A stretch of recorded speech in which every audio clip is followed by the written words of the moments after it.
आजचा सेशन मुद्दाम आपण आपल्यासमोर लिहिलंच आहे की awareness about the share market with guidance and discussion असा विषय होता. आणि त्याच्या मागचा उद्देश असा होता की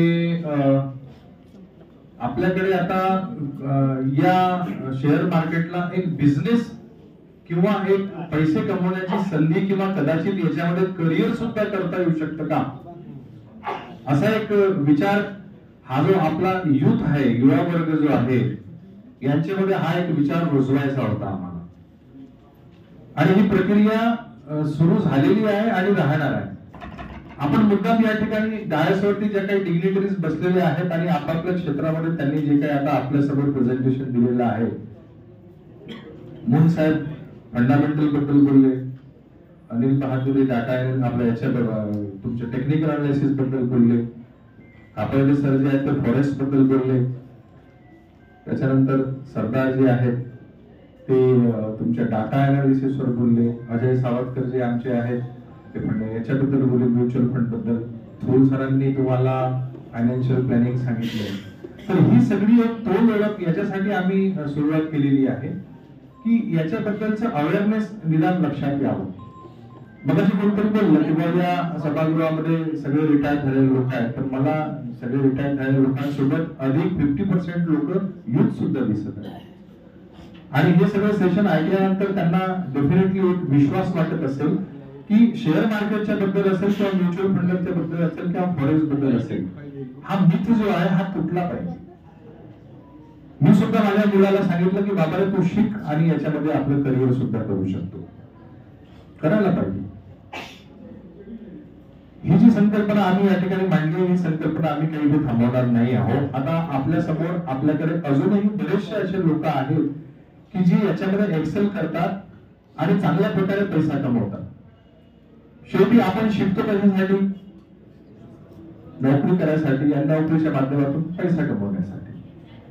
तर शेअर मार्केटचा हा जो आजचा आपला जो वर्कशॉप होता, ही फक्त आपल्याला एक तोंड ओळख आहे.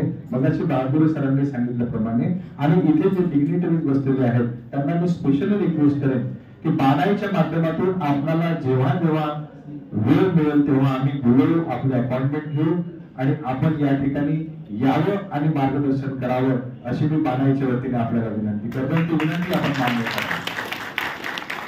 हे सेशन आम्ही थांबवणार नाही आहोत. पुढच्या महिन्यात आपण असा विचार आहे, मी तुम्हाला प्रश्न विचारतो की हा सेशन तुम्हाला आवडला का? मग अशा प्रकारचे सेशन आपण दर महिन्याला घेतले पाहिजे का? नाही, तुम्ही म्हणाल तर आपण ठराव घेऊया. ठीक आहे, डिटेल मध्ये आता असं करता येईल आपल्याला की डिटेल मध्ये जर घ्यायचं असेल तर एक एक विषय घेऊन डिटेल मध्ये घेऊया. तसं बहादूर साहेबांचं एक स्पेशल सेशन ठेवता येईल टेक्निकल अनालिसिसचा. आता फोरेक्स आणि डाटा अनालिसिस मगाशी त्यांनी सांगितलं संदर्भात की बाबा फंडामेंटल्स किंवा तुम्ही टेक्निकल अनालिसिस जर डाटा अनालिसिस जर बेस दिला तर रिझल्ट अजून चांगले होऊ शकतात. मी पण ट्रेनिंग केलेलं आहे. मी इन्व्हेस्टमेंट करतो, मी काही डेरिव्हेटिव्ह मध्ये काम नाही करत, त्याच्यामुळे मला हा एक थोडासा इंटरेस्ट आहे आणि मी सांगतो. तर ठीक आहे. आणि अजून एक मला एक थोडंसं असं सांगायचं आहे की ठीक आहे, आपण एका महिन्याला आपण दर महिन्याला सेशन घेऊ आणि ते स्पेशलाइज सेशन घेऊ आपण. पण असंही काही करता येईल का आपल्याला की आता आपल्यापैकी तुम्ही सगळे आता आपला हा बानाईचा परिवार आहे किंवा बानाईने निर्माण केलेला हा एक फोरम आहे समजा शेअर मार्केटचा, तर दर रविवारी आपल्याला बसता येईल का? नाही, बसता येईल का? आणि समजा यांच्यापैकी काही लोक आले तर किंवा अजून काही नवीन लोक आले तर कमीत कमी काय होईल माहिती का, दर रविवारी आपण या ठिकाणी बसू शकतो. एक आपला शेअर मार्केटचा एक फोरम होईल. दर रविवारी काही 10 लोक येतील, 5 लोक येतील, कधी कधी 25 लोक येतील आणि सरांच्यापैकी काही लोक सुद्धा येतील मार्गदर्शनाला. एक नवीन मार्ग मिळेल आपल्याला. ज्या काही शंका कुशंका किंवा अपडेट्स असतात ते अपडेट्स आपल्याला मिळू शकतील. बरोबर आहे की? तर अशाच पैकी आपल्यापैकी या ठिकाणी काही लोक उपस्थित आहेत, त्यांची मी नाव घेतो. त्यांनी कृपया थोडंसं येऊन या ठिकाणी इंट्रोड्यूस करावं. आमचे टी.एस. गणवीर सर आहेत का? टी.एस. गणवीर गेले. ते टी.एस. गणवीर आमचे बानाईचे ज्येष्ठ सदस्य आहेत, 78 वर्षाचे आहेत. परंतु मी तुम्हाला सांगतो की हा कार्यक्रम करून घ्यायची प्रेरणा मला त्यांच्याकडेच मिळाली. तर त्यांच्याकडे आपल्याकडे सुधाकर कांबळे सर आहेत, त्यांना मी मंचावर आमंत्रित करतो. प्लीज.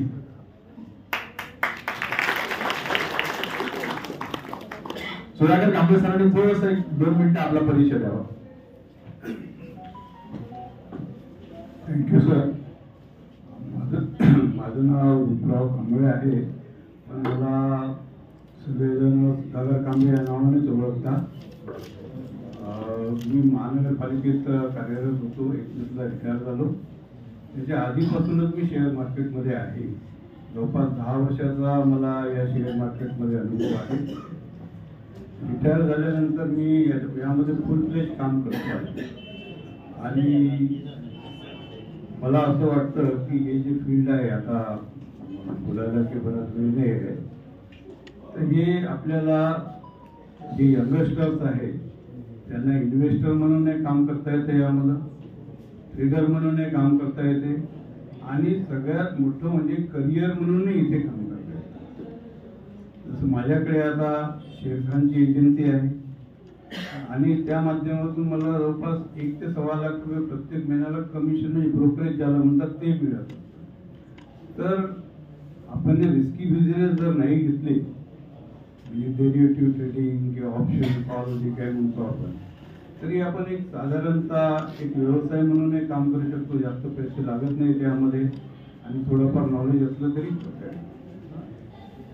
दुसरं म्हणजे सगळ्यात महत्वाची बाब ही आहे की शेअर मार्केट, जसं भादुरे साहेबांनी सांगितलं की बोर्डम आहे, आणि मला वाटते मुन साहेबांनी कुणीतरी सांगितलं की एक्साइटमेंट आहे. दोन्ही गोष्टी आहेत त्यामध्ये, एक्साइटमेंट आहे आणि बोर्डम आहे. यामध्ये सगळ्यात महत्वाचं आहे फायनान्शियल डिसिप्लिन. पैसे यात भरपूर कमवतात, नवीन आलेले लोक कमवतात, जुने कमवतात, पण आलेले पैसे टिकवून कसे ठेवायचे ही सगळ्यात महत्वाची टेक्निक शेअर मार्केटमध्ये आहे. कारण एका दिवसात आपण 5 लाख 10 लाख 15 लाखाचं प्रॉफिट कमवतो, त्यानंतर आपण थोडेसे ग्रीडी होतो, आणि त्यानंतर होतं काय की पुढल्या 10 दिवसामध्ये आपल्याकडून 25 लाख रुपये जातात. तर त्यामुळे आपल्याला फायनान्शियल डिसिप्लिन महत्वाचं आहे. सगळ्यात महत्वाचं आहे लॉंग टर्म इन्व्हेस्टमेंट. जास्त मी जार्गनमध्ये जाणार नाही, टेक्निकल. नव्या लोकांनी SIP म्हणून पुन्हा अनालिस्ट कडून सल्ला घेऊन करावी, किंवा स्वतः ते 500 रुपये 200 रुपये 300 रुपये इन्व्हेस्ट करून चालू करू शकतात. हळूहळू चालू करायचं, काय होतं ते ऑब्झर्व करत जायचं, थोडं लक्ष ठेवायचं, बाकी लक्ष ठेवायची आवश्यकता नाही. आणि हळूहळू बघायचं, ऑब्झर्व करायचं लॉंग टर्म मध्ये. मगाशी जे साहेबांनी सांगितलं की पॉवर ऑफ कंपाऊंडिंग हा अतिशय जबरदस्त असतो. आपण शेअर मार्केटमध्ये इन्व्हेस्ट केल्यावर काहीही केलं नाही तरी आपल्याला 10-12% रिटर्न प्रत्येक वर्षी मिळतं. थोडंफार लक्ष दिलं 15-20% रिटर्न मिळतं. आणि थोडं आपल्याला खूप काही याच्यामध्ये अनालिसिस करायची आवश्यकता नाही की कोणते शेअर घ्यायचे, काय करायचं, काय नाही. ऑलरेडी सगळे टेक्निकल अनालिस्ट बसलेले आहेत, त्यांच्याशी आपण कॉन्टॅक्ट करायचं. फंडामेंटल अनालिस्ट आहे, टेक्निकल अनालिस्ट आहे, डाटा अनालिस्ट आहे. त्यावर moneycontrol.com आहे, investing.com आहे, 1-2 रेफर केलं तरी. आणि दुसरी महत्वाची जी बाब आहे ती अशी की आपण शेअर मार्केटमध्ये एक्सपर्ट बनू नये. जर आपण एक्सपर्ट बनलो की नक्की बुडा. ऑर्डिनरी मॅन राहायचं, शेअर मार्केटमध्ये अनालिसिस करायचं नसेल तर सरळ काय करायचं, निफ्टी म्हणजे निफ्टी 50, त्यात 50 शेअर असतात. ते शेअर मार्केट म्हणजे स्टॉक एक्सचेंजेस जे आहेत त्यांनी चांगले स्टॉक निवडलेले असतात. त्यांचं विशाल नेटवर्क असते अनालिस्टचं, ते सगळं बघून ते निवडतात. त्यापैकी कुठले सिलेक्ट करायचे. जुनी जी प्रॉवर्ब आहे की don't put all your eggs in one basket, तो नेहमी लक्षात ठेवायचा. एका सेक्टरमध्ये इन्व्हेस्ट करायचं नाही, 10 सेक्टर घ्यायचे, थोडं इन्व्हेस्ट करत राहायचं. आणि लॉंग टर्म इन्व्हेस्ट केला तर आपल्याला कुठल्याही प्रकारचा धोका संभवत नाही. कारण जसं मग म्हटलेलं आहे, शेअर मार्केट हो या आदमी हो आखिर उसे ऊपर ही जाना है. आप देखिए कि ऊपर ही गया है शेयर मार्केट, नीचे थोड़े समय के लिए आता है, बाद में ऊपर. वो आज मैं इतना ही कहूँगा, ज़्यादा वक्त लेने की थँक्यू. आणि गेल्यावर साहेबांचं मी धन्यवाद देतो, त्यांचे आभार मानतो की त्यांनी मला इथे 2 शब्द व्यक्त करायची संधी. थँक्यू. कांबळे साहेबांचे धन्यवाद. आमच्यामध्ये रजनीश थूल आहेत उभं, त्यांनी 1 मिनिट या ठिकाणी येऊन स्वतःचा परिचय द्यावा.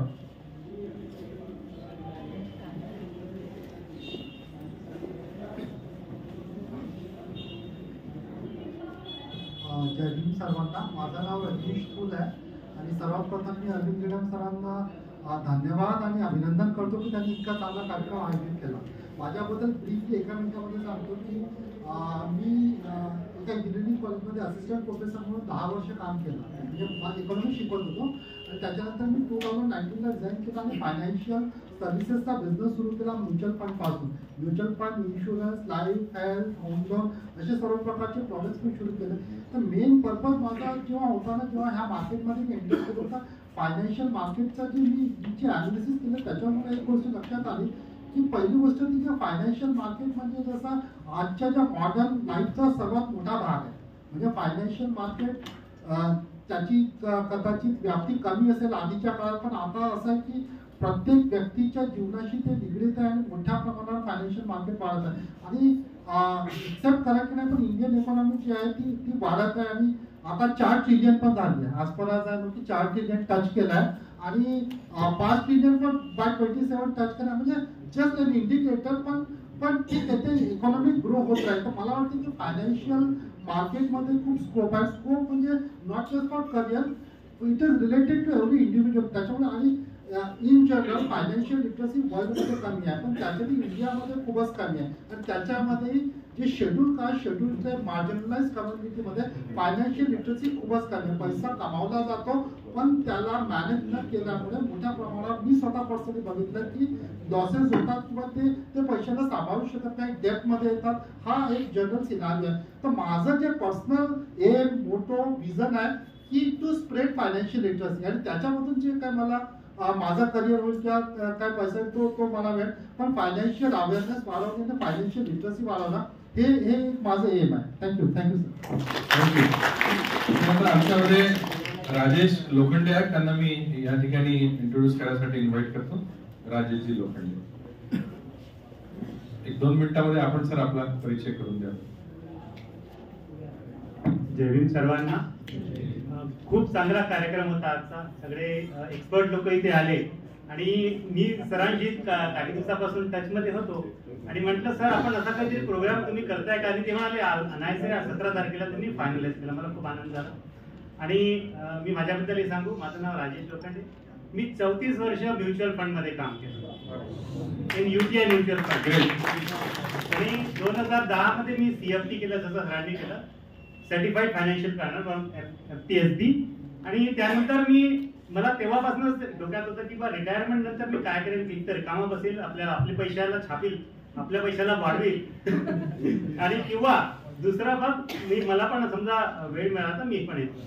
तर मी ऑगस्टमध्ये रिटायर झालो आणि लोकांनीच माझ्या नातलगांनी, माझ्या मित्र सरकारनी मला ॲडवाईस विचारणं सुरू केलं. मी म्हणलं हो करतो. आणि मग मी we started one company that is called FineFit Financial Services Limited. आणि मी आणि माझा एक पार्टनर म्हणून आम्ही चालू केलं.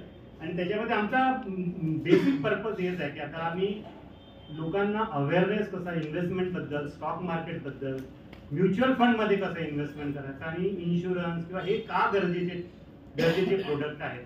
आधी लोकांना वाटायचं इन्शुरन्स म्हणजे एजंट मागे लागतोय. आता एजंट मागे लागायचं नाही, आता इन्व्हेस्टर तुमच्याकडे आला पाहिजे. कारण इन्शुरन्स ही गरज आहे, मेडिक्लेम ही गरज आहे, म्युच्युअल फंड ही गरज आहे, स्टॉक मार्केट, शेअर मार्केट. ज्यांना जास्त रिस्क घेऊ इच्छितात त्यांनी शेअर मार्केटमध्ये जावं, आणखी जास्त रिस्क घ्यायची त्यांनी टेक्निकल मध्ये जावं आणि मग जसं सरांनी सांगितलं डाटा अनालिसिस आणि त्याच्यात थ्रू करावं. हे दिसाचं स्टेप बाय स्टेप. मला काय म्हणायचं, फिक्स डिपॉझिट एक चांगलं आहे, खराब नाही आहे. मी त्याला म्हणतो फिक्स डिपॉझिटच्या काही ड्रॉबॅक्स आहे. इन द सेन्स इन्फ्लेशनला बीट नाही करत तो. इन्फ्लेशन मिळून आणि टॅक्स काढून आपण जसं सरांनी सांगितलं it will give negative return और it will give hardly 2% return. ह्या 2% रिटर्ननी आमचं काम नाही करणार. We cannot create any wealth in that. आपल्याला वेल्थ क्रिएट करायसाठी, आपल्याला इन्शुअर्ड राहण्यासाठी आणि आपल्या पुढच्या ज्या फायनान्शियल रिक्वायरमेंट येणार आहेत, त्या चॅलेंजेस येणार आहेत त्यांना फेस करण्यासाठी या फील्डमध्ये जाणं खूप गरज आहे. एक तर ॲज अ ॲडवायझरी पण, किंवा तुम्ही या फील्डमध्ये पण आहे. यंग जनरेशनसाठी खूप मोठी फील्ड आहे, खूप स्कोप आहे. अजून अभी समुद्र बाकी है. म्हणजे मी हा माझा शब्द कधी 8-10 वर्षानंतर आम्ही बहुत दूर जाना है ही सुरुवात आहे असं म्हणता येईल मला. आता जसं म्हणतात ना 4 बिलियन इकॉनॉमी झाली, 8 ट्रिलियन इकॉनॉमी झाली, 5 ट्रिलियन इकॉनॉमी जेव्हा होईल त्यानंतर आपल्या हिंदुस्थानातल्या स्टॉक मार्केट, इंडस्ट्रीज आणि सगळ्याकडे किती ग्रोथ होईल आणि किती पोटेन्शियल आहे हे जाणून घ्या तुम्ही आणि be the part of that growth story. एवढंच म्हणेन. Thank you very much. धन्यवाद लोखंडे साहेब. मुद्दाम मी या ठिकाणी आपल्या डिग्री कॉलेजला इंट्रोड्यूस केलं. हा, लोखंडे साहेबांचा नंबर लोखंडे साहेबांनी सांगावा.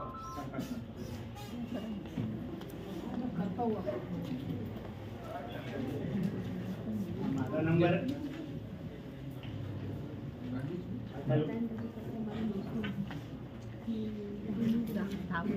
99605 48866.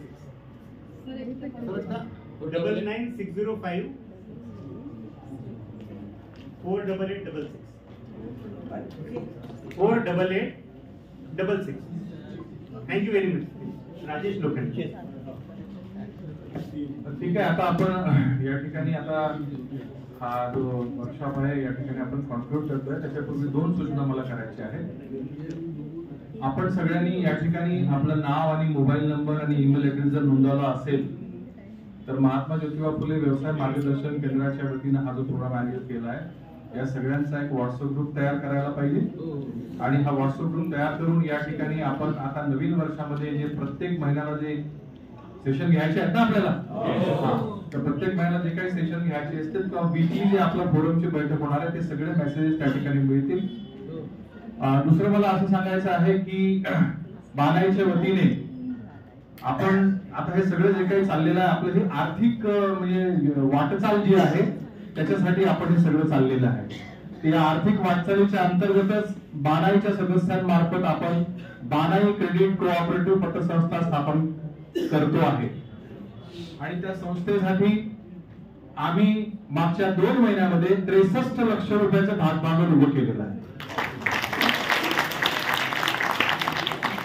अजून आम्ही बानाईचे आमचे जे सन्माननीय सदस्य आहेत त्यांच्याकडे गेलोही नाहीये, कारण हे सगळे त्यांचे बँकेत ठेवलेले जे पैसे आहेत ते आम्हाला क्रेडिट कोऑपरेटिव्ह सोसायटीमध्ये नंतर आणायचे आहेत आणि हे आपल्या समाजासाठी त्याचा कसा उपयोग होईल हे आम्हाला करायचं आहे. म्हणून एक रिक्वेस्ट आहे, थोडासा वेळ असेल तर आपल्याला बाहेर आमचे काही लोक बसलेले आहेत रजिस्ट्रेशन साठी.